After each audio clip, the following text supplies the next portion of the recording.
નમસ્કાર મિત્રો, ત્યારે બિંદુસર ટીમ તરફથી એક મહત્વના સમાચાર લઈને આવે છે, તો વિડીયો છેલ્લે સુધી જોવાનું ના ભૂલતા.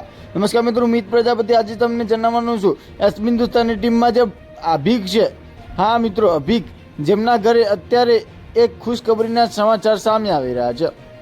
જો મિત્રો તમે બિંદુસ્તાનીના વિડીયો પસંદ કરો છો તો જ આ વિડીયો છેલ્લે સુધી અવશ્ય જોજો, કારણ કે આ વિડીયોમાં તમને એવી ખુશી અને એવી માહિતી મળશે જે અત્યાર સુધી મિત્રો તમે જાણતા જ નથી.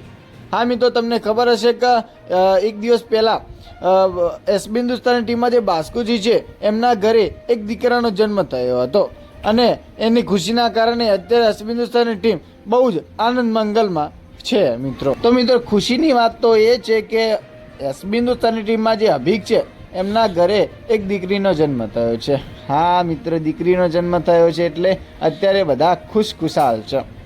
અને મિત્રો તમે જોયું છે કે બિંદુસ્તાની ટીમ 2017થી મહેનત કરે છે, કોમેડી વિડીયો બનાવે છે, ત્યારે એમનું મૂવીનું શૂટિંગ થઈ રહ્યું છે. તો આપણે મૂવીનું જ્યારે શૂટિંગ થઈ જાય પછી એને પણ સપોર્ટ કરવાની છે, અને કોમેન્ટમાં કોંગ્રેચ્યુલેશન લખવાનું ભૂલવાનું નહીં. તો મિત્રો હવે આપણે એક જ કામ કરવાનું છે કે બિંદુસ્તાની ટીમની જે મહેનત છે દરેક લોકો સુધી પહોંચાડવાનો પ્રયત્ન કરવો હોય તો મિત્રો એમની હરીફા પ્રીમિયમ ગોટા બેસરને સપોર્ટ કરવાનું ના ભૂલતા. અને આવી રીતે મિત્રો બિંદુસ્તાની ટીમની કોમેડી વિડીયોમાં ખૂબ મજા આવે છે. તો મિત્રો વિડીયો જોજો અને ખૂબ જ આનંદથી આ વિડીયોને નિહાળજો, અને સાથે સાથે જુઓ અત્યારે કેટલો સંઘર્ષ કરે છે. જો કાંટાઓમાં પણ એમને આવી જવું પડે છે ને એવી રીતે વિડીયો બનાવવો પડે છે. તો મિત્રો આ બધું મહેનત આપણા માટે કરે છે, તો આપણી ફરજ બને છે સપોર્ટ કરવા. જય માતાજી.